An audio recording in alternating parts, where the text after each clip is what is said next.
Patisa, an academician, renowned archaeologist.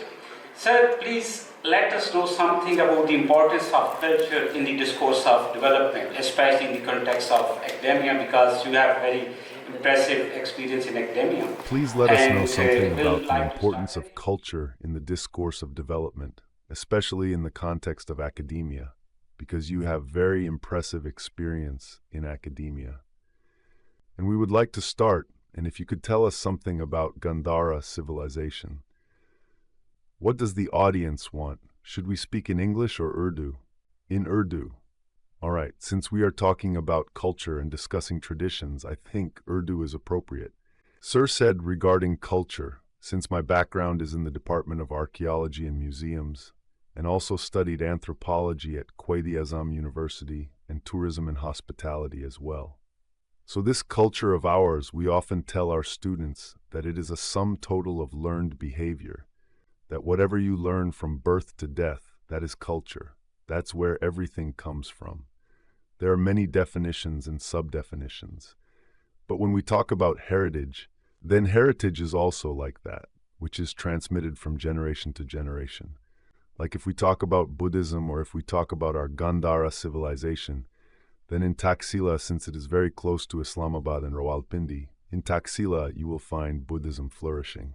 Buddhism, all of it, which is in our forest, all of it has traveled from here, from the 6th century BC onwards, in which you find Bhutan, Sri Lanka, Thailand, and Japan. It's traveled from here. So, Jolyon Monastery is said to be the first university that we have, which was studied by Greeks when Alexander the Great came here. So we have Greek city as well. Here we have Dharmarajika Stupa, which is the biggest stupa of Ashoka period, 3rd century BC. We still have a lot of pilgrims who come from our Buddhist foreign countries, and they definitely come here to visit. So what they have confined me to the culture and Gandhara heritage. I will come and disclose it in the discussion. My panelists will also tell you about it. So to promote Buddhism in that way, we have the interface and many other things. We have never belittled anything. 9/11 or suicide bombing. But one thing that we promote is heritage. I have been to many countries to give lectures on Buddhism. Sri Lanka, Japan, Bhutan, Vietnam, Philippines. All these places I have been to, I have been able to say that we have preserved. Although we don't have any Buddhist here, but for them we have preserved and conserved the cultural heritage, and we have restored it from many places. Professor Shakirullah is sitting with me. He has also done a lot of excavations. He is doing excavation to promote the students there. हम promote करते हैं हमारा जो promotion है इस heritage का कि मतलब मैं बहुत सारी कंट्रीज में बुद्धिज्म पे लेक्चर देने के लिए Sri Lanka, Japan, Bhutan, Vietnam, Philippine, ये सारी जगहों पे हम यही बताते हैं कि हमने सेव किया है। गो कि हमारे पास कोई यहाँ पे बुद्धिस्ट नहीं है, लेकिन उनके लिए हमने कल्चर हेरिटेज को प्रिजर्व किया हुआ है, कंजर्व किया हुआ है। Thank you so much, Dr. Sir. Mashallah, you told us very briefly. Now I will request our very respected Dr. Shakirullah, sir. He is the head of Department of Archaeology, Mansehra University. Sir, can you tell us about your practical experience in archaeology? What are the challenges in Pakistan, especially in cultural preservation, especially in KPK, or overall, what are the challenges in cultural preservation? Because we are very rich culture. But what are the problems? Bismillah ar-Rahman ar-Rahim.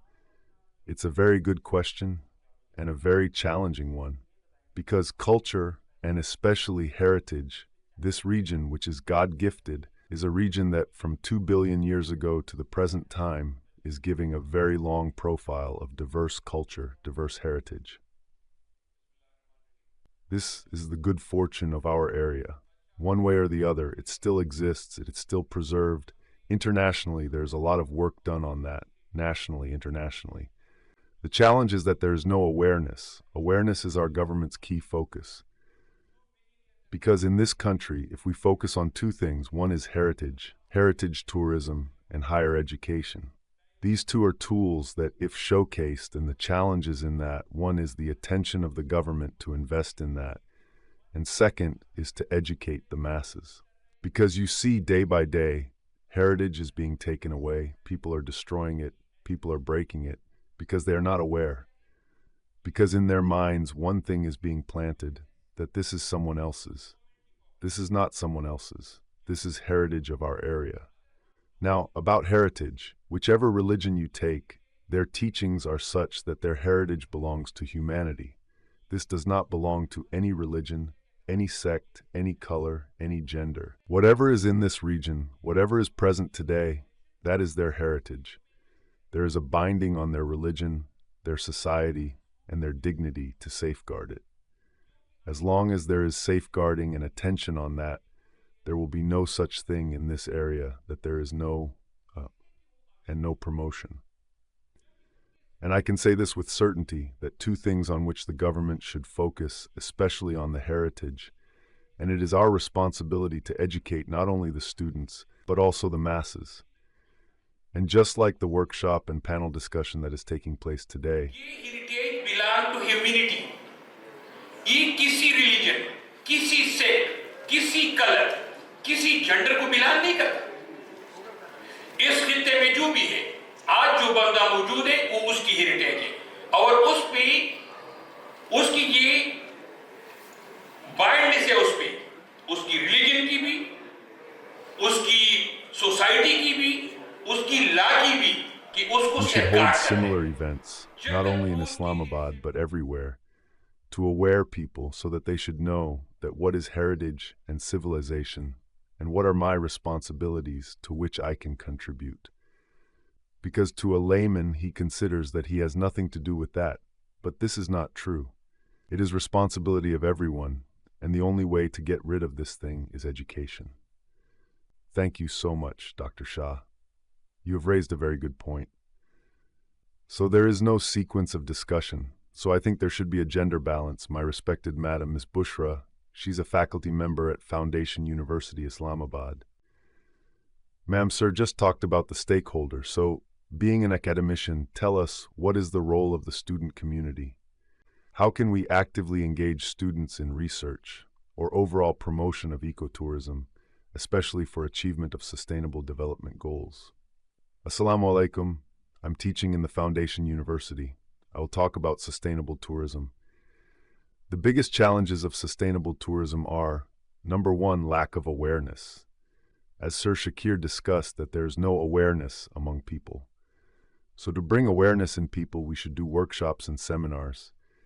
And in that, as he asked, how can we involve the student community?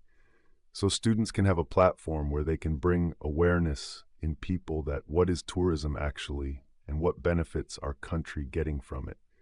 So, as long as we don't bring awareness to the local community, we can't do preservation, restoration, and conservation of cultural heritage. मैं foundation university में पढ़ा रही हूँ, तो मैं sustainable tourism पे बात करूँगी कि सस्टेनेबल टूरिज़्म के जो सबसे बड़े चैलेंजेस हैं, उसमें नंबर वन है लैक ऑफ अवेयरनेस। जैसे कि शाकिर साहब ने भी बात की कि लोगों में अवेयरनेस नहीं है, तो लोगों में अवेयरनेस लाने के लिए हमें इस तरह के वर्कशॉप और सेमिनार करने चाहिए। So students play a major role in this. Thank you, madam. We have also another panelist, Dr. Sajid Awan, a very renowned professional. He is the director of NIHCR. Thank you so much, sir, for joining us. Sir, we would like to request you that when we talk about religious tourism in Pakistan, like Gandhara, Sikhism, Buddhism, Hinduism, Sufism, Islam, there are many opportunities in our country. So what are the opportunities in our country for cultural reservation, and what role is your current office playing, and how can we promote it further? Thank you sir ji. मैं चाहूँगा ये कि दो तीन चीज़ें जो इस ज़िम्मे में बड़ी अहम हैं उनको हाईलाइट करूँ कि पाकिस्तान की जो दो तीन बड़ी स्ट्रेंथ्स हैं जिनको हमने अपनी वीकनेस बना ली है, पहले तो हमें उससे ज़रा बाहर निकलना होगा। I would like to highlight 2 or 3 things that are very important in this regard. The 2 or 3 strengths of Pakistan that we have made our weakness. First, we have to get out of that. The first strength is our antiquity. That is, we are the heirs of 10,000 years old civilizations. Many nations that are ruling the world today had no sign of their existence when this area was living a civilized life. This area gave the world its first university. its first political philosophy. It gave the world its biggest state and gave the state its own craft. Then why are we apologetic? The reason is, its second strength was diversity. Diversity is the beauty of this area.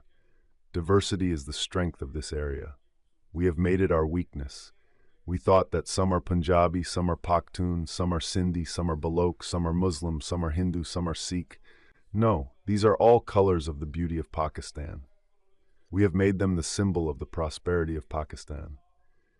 And thirdly, our current academic collection is written in the colonial structure, which says that you should erase all the previous identity and create a new identity of modernity, in which we should emphasize on unity.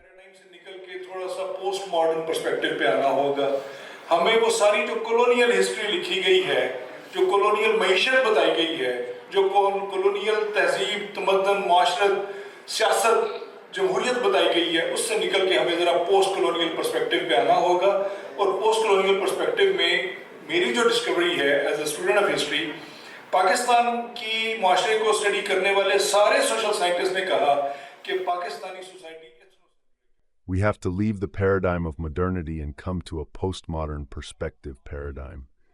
We need to move beyond the colonial history that has been written for us, the colonial economy that has been told to us, and the colonial perspectives on civilization, culture, politics, and democracy. We must shift towards a post-colonial perspective. From my experience as a student of history, my discovery within this post-colonial framework is that all the social scientists who studied Pakistan's society said that the Pakistani society is ethnocentric. Ethnocentric means that it only accepts its identity and disowns others. When I saw this entire colonial paradigm, I felt that the Pakistani society is not ethnocentric. It has become xenocentric. Under the pressure of that colonial perspective, we today do not speak our language, do not wear our clothes, do not own our culture, our tradition, our music, our culture, and we are owning whatever the West is telling us. Third, we will have to get out of this.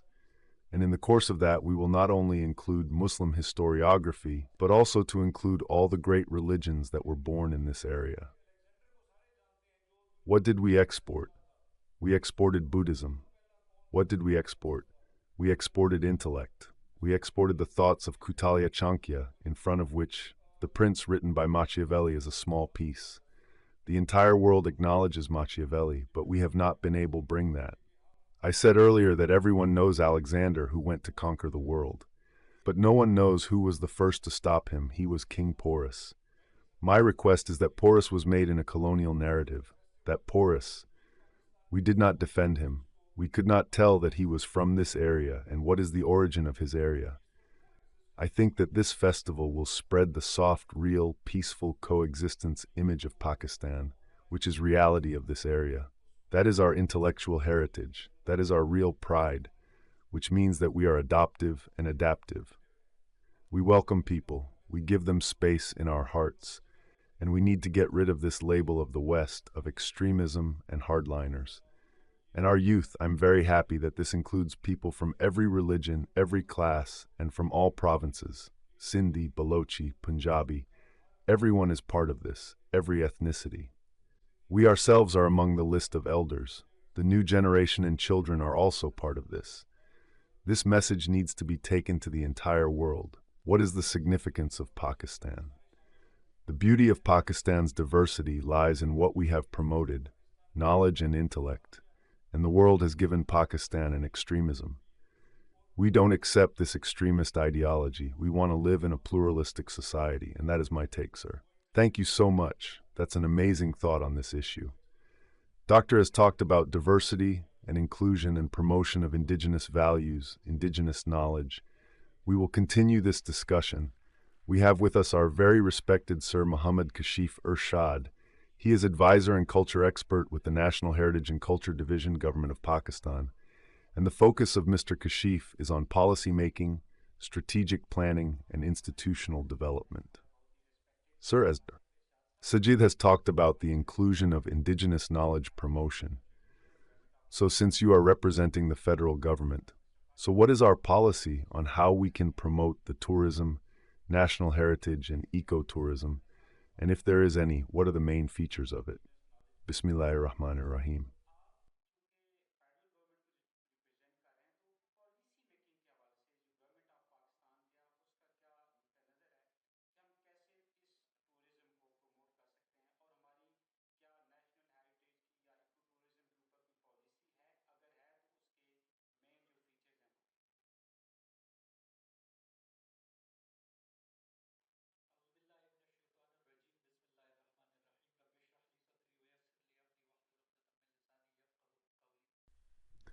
First of all, I would like to welcome all the panelists who have come to this program today.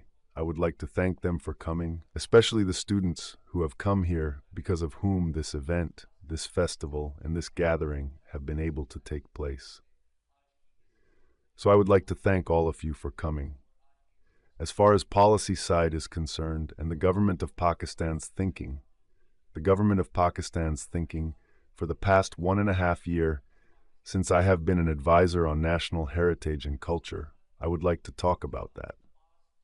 When I became an advisor on national heritage and culture, and we got the opportunity to work on this issue, I called Mr. Sajid on the first day, and I sat down and said, Mr. Sajid, we are the heirs of 10,000 years of civilization. We are the heirs of Mehergar. We are the heirs of the Indus Valley civilization, which is about 6,000 years old, and which is 4 times more advanced than the Egyptian civilization. But if we compare Egypt and our Indus Valley civilization, then Egypt's entire economy is based on heritage tourism, cultural tourism, and religious tourism. Whereas in our economy, there is no contribution of Mohenjo-daro and Harappa, no contribution of Indus Valley civilization. Similarly, when we come to Gandhara civilization, on which the first festival organized at a national level, this Gandhara civilization is about 500 years old, and we are the heirs of it. Just as Dr. Sajid talked about Kautilya Chanakya in his book Arthashastra, just as Kautilya Chanakya's other book, Chanakyanama, is another book on this topic, on political philosophy, on political science, on development. Then if we look at the formation of a unified state, then in the subcontinent, the first unified state that was formed was founded by Chandragupta Maurya in Maurya dynasty. Chandragupta Maurya was a student of Takshashila University. Then we see that the biggest role played by Buddhism in the world was played by Ashoka, who was the son and grandson of Bindusar and a grandson of Chandragupta Maurya. When Ashoka converted to Buddhism, after that he made Taxila his capital.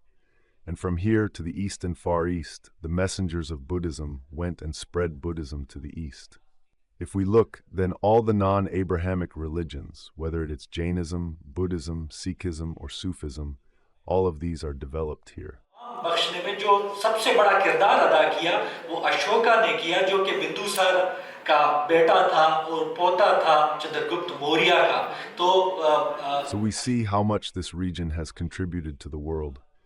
Our young generation, they are not aware of this. They do not have any knowledge of what kind of a culture we are and how much we can do. So on the policy-making side, this is my initiative for today.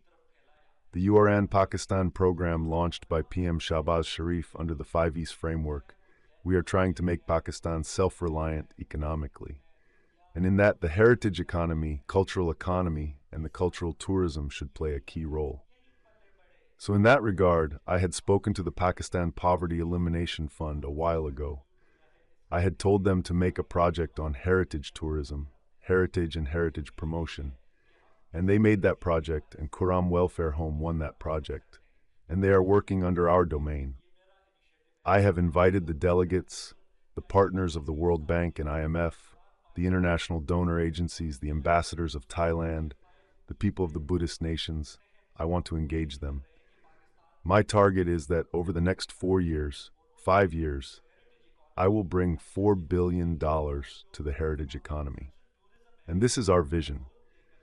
The leadership of Mian Nawaz Sharif and his vision, and the leadership of Prime Minister Muhammad Shahbaz Sharif and his vision, and under the guidance of Minister of National Heritage and Culture Division Ataullah Tarar, we will continue this program.